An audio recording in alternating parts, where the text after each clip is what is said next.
Hello guys, আজকে যেহেতু জন্মাষ্টমী তাই ঘরেই কিছু আয়োজন করে নিয়েছিলাম গোপালের সেবা দেবার জন্যে।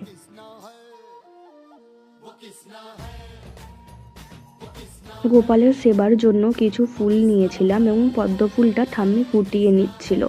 তারপরে একে একে গোপালকে স্নান করানোর জন্য প্লেটে বসিয়ে নিয়েছিলাম।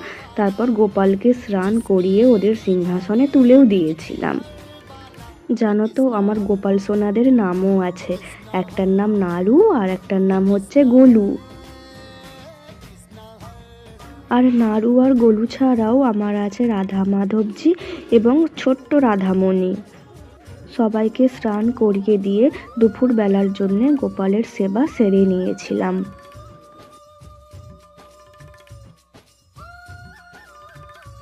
এবং জন্মাষ্টমীর সন্ধেবেলার পুজো খুব তাড়াতাড়ি আসছে। বাই।